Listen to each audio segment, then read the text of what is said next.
Hello everyone and welcome back to my YouTube channel Learning Point.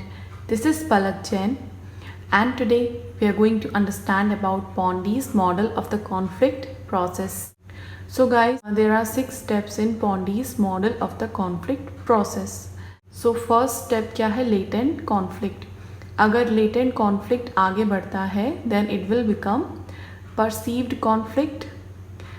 Perceived conflict आगे बढ़ता है then it will become felt conflict. अगर felt conflict आगे बढ़ता है then it will become manifest conflict.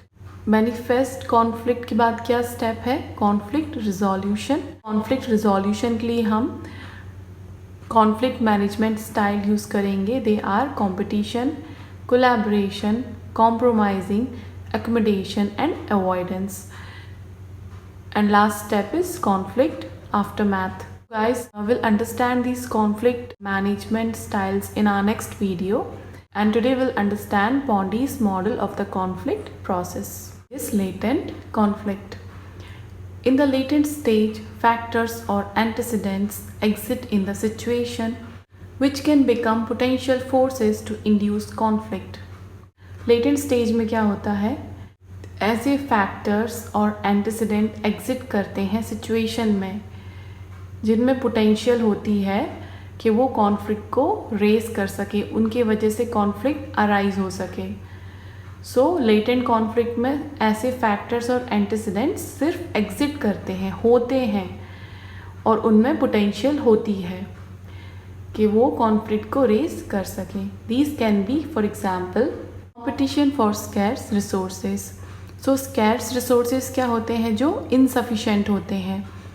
सो ऐसे insufficient resources के लिए जब कंपटीशन होता है सो इट कैन इंड्यूस और it can raise conflict. Second is communication barrier. So हमारे ऑर्गेनाइजेशन में प्रॉपर कम्युनिकेशन नहीं है या मिस कम्युनिकेशन है. So because of lack of proper communication conflict can arise. Goals and role एम्बिगिटीज.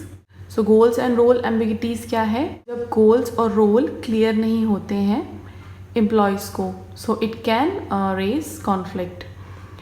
Drive for autonomy.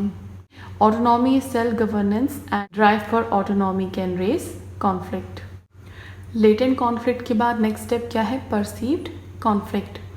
Here basic source of conflict results due to parties' misunderstanding of each other's true position.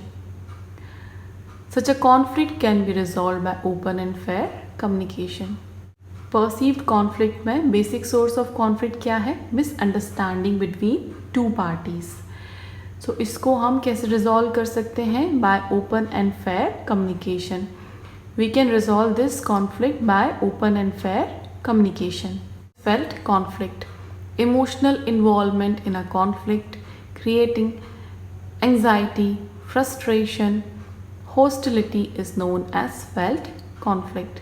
Felt conflict में क्या होता है कि two parties emotionally involve हो जाती हैं conflict में, and which creates anxiety, frustration and hostility. उसके वजह से anxiety, frustration एंड हॉस्टिलिटी, दुश्मनी क्रिएट होती है दो पार्टीज़ के बीच में. This stage is known as felt conflict. It is that stage when the conflict is not only perceived but actually felt and cognized. So इस स्टेज में conflict सिर्फ परसीव नहीं करते बट इट इज़ फेल्ट. दोनों parties उसको feel करती हैं. For example, when the chairman fixed the meeting of the heads of the department to discuss resource allocation, both the managers may literally feel the impact of impending confrontation between them in the forthcoming meeting because of the likely powerful exchange of words and sentences between them. For example, resource allocation को discuss करने के लिए जब chairman fix करते हैं meeting of heads of department, at that time जो managers हैं so they feel anxiety, frustration and hostility. हो सकता है कि हर एक मैनेजर चाहे कि उनको रिसोर्स ज़्यादा मिले. So this is example of felt conflict. Manifest conflict. This is the stage where conflicts become visible. Manifest conflict में क्या होता है कि कॉन्फ्लिक्ट क्लियरली विजिबल हो जाता है कि हाँ, टू पार्टीज के बीच में कॉन्फ्लिक्ट है। In this stage the two confronting parties engage themselves in behaving different forms such as aggression, apathy, withdrawal, etc.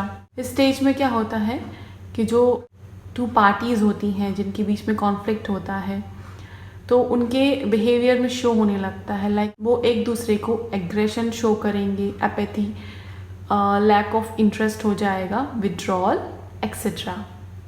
So manifest conflict में कॉन्फ्लिक्ट क्लियरली विजिबल होने लगता है।